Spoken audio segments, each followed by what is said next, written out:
Hi everybody and welcome to the Film Whisperers, a Bent TV television program where we talk of two film nerds talk all things movies, looking at it through a contemporary lens. My name is Matthew. And my name is Saj, and I run a blog called sajlovesfilm.com. And so this is kind of a bit more of the sad segment because we're going to talk about movies that we don't like. Like I always like to elevate movies and talk about stuff that's great and champion it, but I thought we could talk a little bit about, I guess, so far in 2019, what's been the kind of real disappointing outings you've had.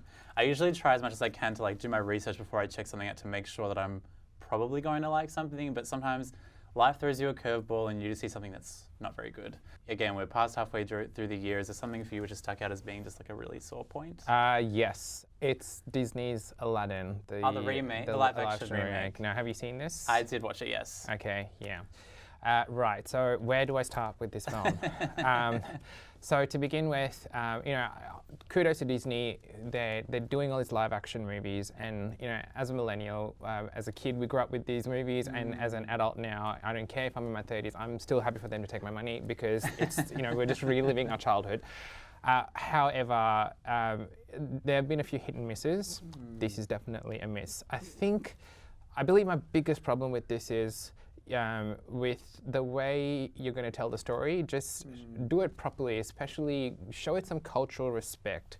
Well, the fact that there was this amalgamation of cultures, I believe there was, a bit of Arabic, there was a bit of Indian, like there was Bollywood dancing in there, and it almost felt as if director Guy Ritchie, who is a straight white man who directs a lot of most of the time straight white male films, with the exception of that one with Madonna, which was horrendous. Yeah. This film, it was as if he just went, let's just go for ethnic, and let's just throw in all these mishmash of cultures in there that I just didn't think was very respectful. And I always wonder with that kind of stuff. So, for example, Guy Ritchie is the big name that you see directed by, right? But there's obviously a massive team behind the movie in terms of writers and all that kind of stuff. Whenever there's a tone-deaf movie or something that misses the mark like that, I just wonder how at any stage during the pre-production process there wasn't someone that was like, maybe this isn't quite right, maybe we're not quite hitting the mark, maybe it is culturally insensitive, maybe it's because Hollywood generally is quite white in terms of the people behind the scenes. But I'm like, it baffles me when things like that happen that are so obvious to a lot of people, how they miss that. You never know what happens, but in my mind, the story that I've made up is that Guy Ritchie's not a nice person, and he probably is the kind of person to shut people up and get them fired for challenging him. That's just made up. I'm not saying. No power play in Hollywood. He's probably a lovely person. I don't know. Allegedly, I'm just thinking, you never know. But in my mind, it's probably that's what's happening because we completely agree. Why didn't someone pick this up? So that to me was just wrong. And Will Smith as the genie.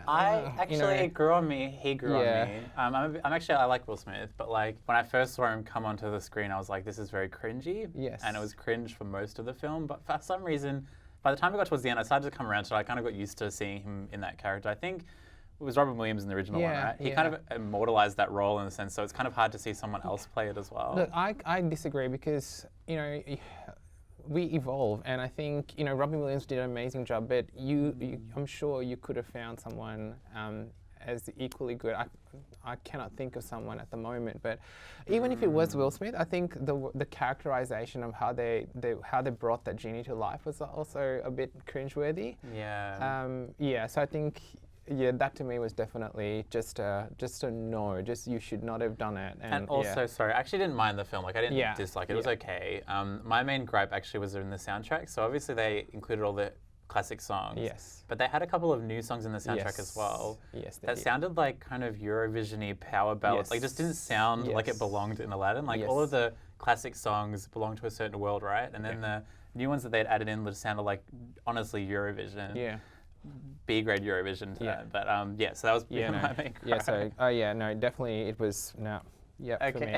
What about you? So to be honest, I went into this movie kind of not expecting to like it. So I did it myself, but I went and saw The Hustle, which stars Rebel Wilson and Anne Hathaway as a pair of con women, and I really wanted to like it given the premise. I always liked the idea of the strong women characters kind of getting one over on the men, but I don't know, I just really found it to be the jokes were kind of slapstick. And I kind of kept thinking about, I know that it's like apples and oranges, but there's a con woman movie with Jennifer Love Hewitt and Sigourney Weaver called Heartbreakers from 10 or 20 years ago, which I love. Like, I think that's such a great film. And so I kept comparing the two, and I was like, I feel like The Hustle doesn't quite cut the mustard. Matt, I loved that film. Okay. I really did, and I thought it was so funny. Okay. Anne Hathaway and Rebel Wilson were great.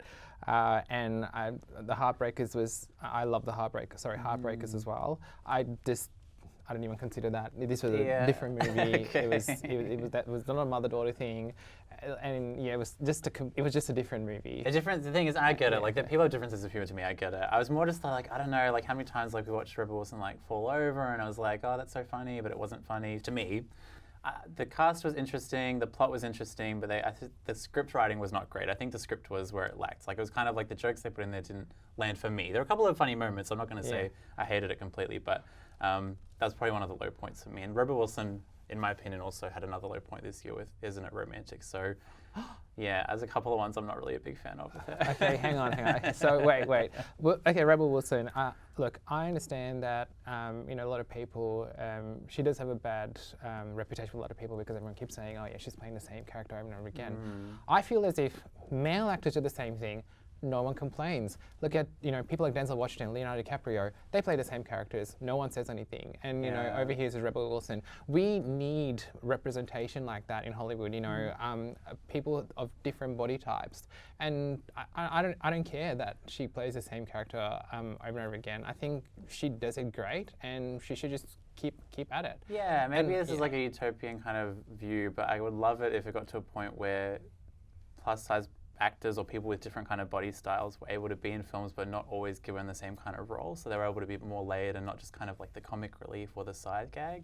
In terms of male actors, like there are a few like Morgan Freeman or Denzel Washington, like you said, or Ryan Gosling. Like Ryan Gosling, actually a couple of the films he didn't actually love, but he plays the exact same person in 99% of the movies that he's in. And so I just feel like I get it, because obviously the directors and the writers choose actors that they know can play to their strengths. But I'm like, it would just be good to see a bit more diversity. Like Melissa McCarthy historically has also been kind of cast as like the side character who like is the bumbly kind of, like comic relief in film. But she was in, what is it, Can You Ever Forgive Me? Was it last year, which was great, which is amazing. And I liked seeing that because I was like, oh yeah, amazing. She can be a dramatic actress, but most people just pigeonhole her as being a comic one. So yeah, with Rebel Wilson, I actually don't dislike her at all, but I just feel like there are a couple of misses for me with her this year. Oh well, what to avoid. So it's up to you, but The Hustle and what was it? Completely forgot my Aladdin. Yes, that's right. Yes, cool. Well, thank you very much for watching the Film Whisperers, and we'll see you soon.